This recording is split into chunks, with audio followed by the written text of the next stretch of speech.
모세가 여호와의 명령을 따라 바란 광야에서 그들을 보냈으니 그들은 다 이스라엘 자손의 수령된 사람이라.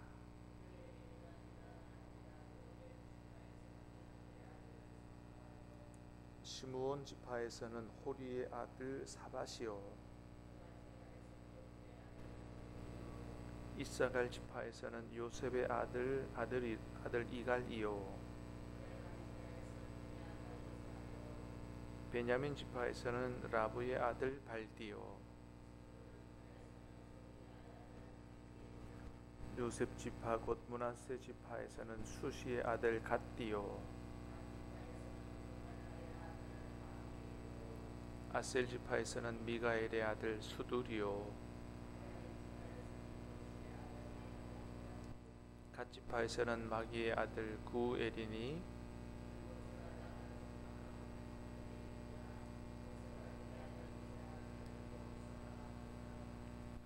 모세가 가나안 땅을 정탐하러 그들을 보내며 이르되 너희는 네겝 길로 행하여 산지로 올라가서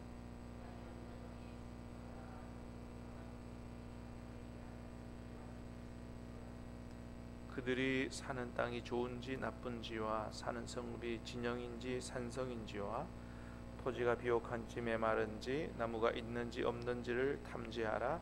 담대하라. 또 그 땅의 실과를 가져오라 하니 그때는 포도익을 즈음이었더라. 아멘.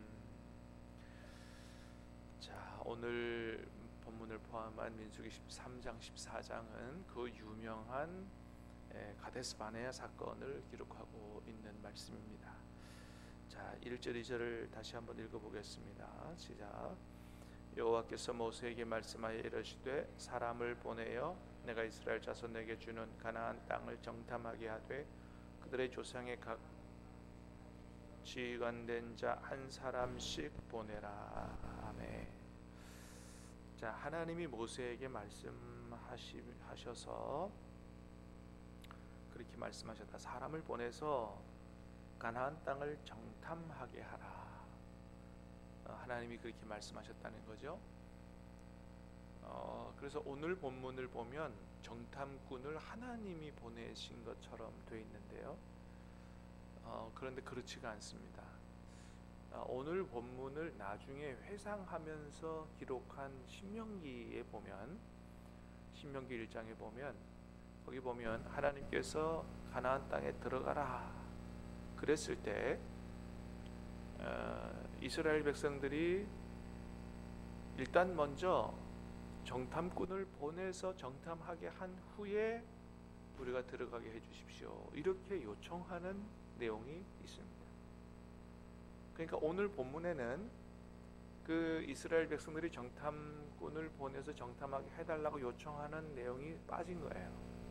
그러니까 나중에 모세가 그걸 회상해서 첨가하고 있는 걸 보게 됩니다. 그러니까 어떻게 된 거냐면 하나님이 말씀하시기 전에 이스라엘 백성이 먼저 요청한 거고, 그 요청을 사실 하나님이 기분이 나쁘시지만, 여러분 원래 하나님의 계획은 광야 40년이 아니라 그랬죠.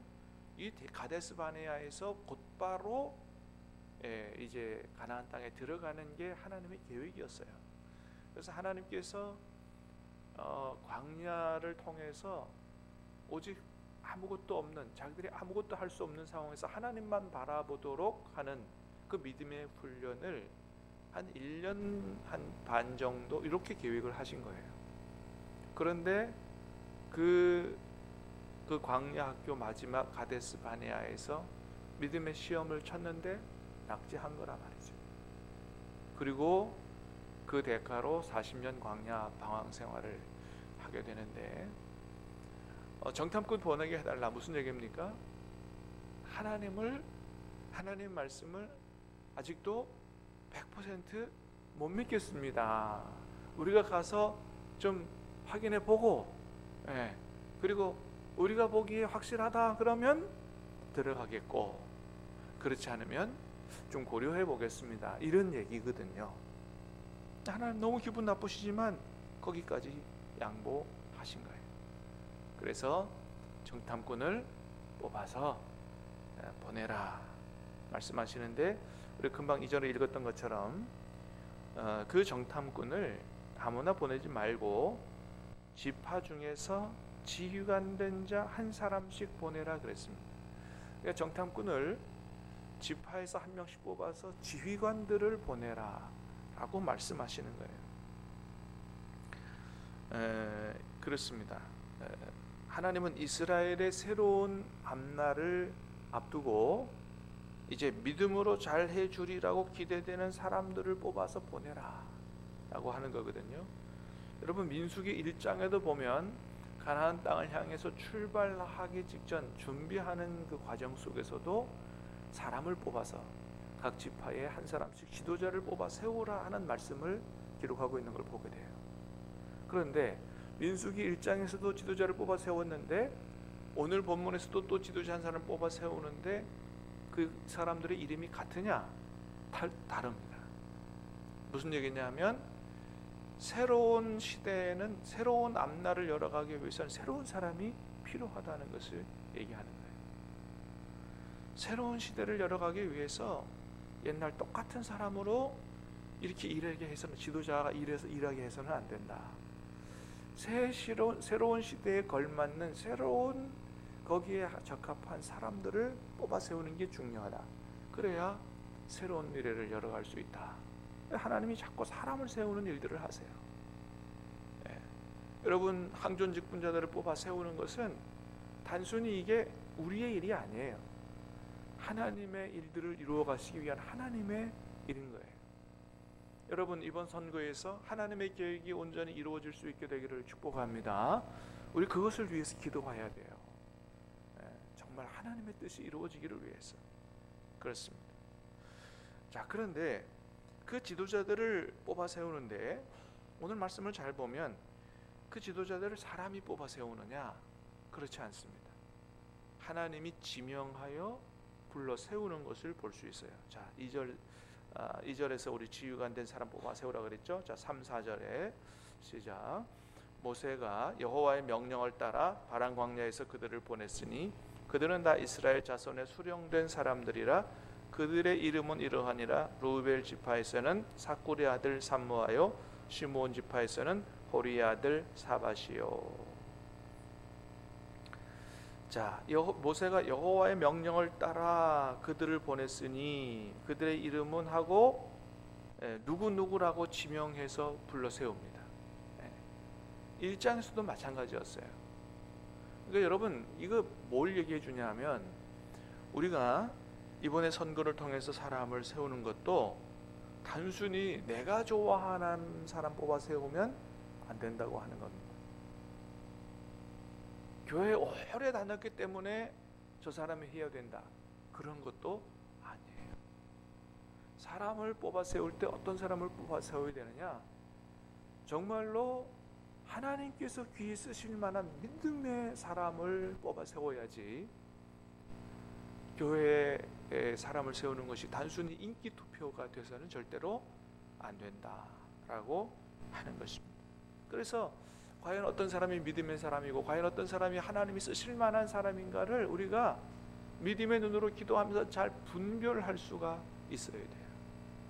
그래서 많이 기도해야 되는 것입니다. 만일 그렇지 않고 사람을 잘못 세우면 그 지도자로 세운 그 사람 때문에 오히려 교회의 발전이 훨씬 더 장애가 된다라는 것을 우리가 기억해야 돼요. 사람 세우는 게 얼마나 중요해요. 여러분, 사회에서도 마찬가지잖아요. 나라에서도 마찬가지잖아요. 우리가 대통령 하나 잘못 뽑아 세우면 얼마나 큰 고통을 당하고, 오히려 그 역사가 거꾸로 돌아가는 것들을 많이 보게 되잖아요. 교회도 마찬가지입니다. 세상에서는 인사가 만사라 그러잖아요. 하나님도 사람을 통해서 일하시기 때문에 사람 뽑아 세우는 게 굉장히 중요한 일이다라고 하는 것을 기억해야 됩니다. 누가 믿음으로 사는가를 잘 보셔야 돼요. 남자만 우리 교단은 남자만 장로님 되라는 법이 없습니다. 믿음으로 사는 여성분도 얼마든지 교회 지도자가 될 수 있다. 그것을 받아들여요. 그렇습니다. 남자든 여자든 믿음의 사람이 중요하다. 사회에서 힘이 있고 사회에서 명성 있는 사람이라고 교회 지도자가 되면 안 된다. 믿음으로 사는 사람인가, 그거를 잘 보셔야 된다. 자, 그러면 그런 믿음의 사람이 어떤 사람일까요? 첫 번째는 하나님이 모세를 통해서 이스라엘 백성들에게 가나안 땅의 비전을 주신 것처럼 우리 교회도 담임 목사인 저를 통해 주신 하나님의 꿈과 계획들에 거기에 동의하고 협력할 수 있는 사람이라야 한다는 거예요. 그래야 함께 마음을 합하여 협력해서 하나님의 일들을 이루어 나가는 거지, 내 생각은 좀 다른데요 하고 하나님이 주신 꿈과 비전에 동의하지 못하고 협력하지 못하는 사람은 어렵습니다. 잘 생각하셔야 돼요. 두 번째는 혼자 잘난 척하고 똑똑한 척하는 사람을 뽑아 세우면 안 됩니다. 하나님은 하나님의 일을 어떻게 하시느냐, 항상 합력하고 협력해서 함께 하도록 하나님은 그렇게 하나님의 일들을 이루어 나가세요. 하나님이 절대로 IQ 제일 좋은 사람, 똑똑한 사람, 이런 사람을 뽑아 세우지 않으세요. 좀 부족하고 연약해도 무릎을 꿇고 하나님과 함께 하려고 그러고 또 믿음의 사람들과 함께 협력해서 하나님의 일을 하려고 하는 그런 사람을 하나님께서 기뻐하신다. 여러분, 하나님께서도 삼위일체로 일하셨어요. 성부, 성자, 성령 삼위일체로 일하셨고요. 그래서 모세에게도 어떻게 해요? 혼자 일하도록 하지 말고, 네 혼자 하다가 지친다, 쓰러진다. 모세 옆에 아론과 훌을 붙여주신 거죠. 그 외에도 천부장, 백부장, 십부장 계속해서 중간 지도자들을 세워주셨어요. 함께 하라는 거거든요. 예수님도 마찬가지였고 또 바울도 마찬가지였어요. 혼자 하지 않았습니다. 하나님의 일은 절대로 혼자 하는 게 아니에요. 같이 하는 것입니다. 그래서 잘 함께 다른 사람과 교제하고 협력해서 일할 수 있는 이런 사람들 뽑아야 된다.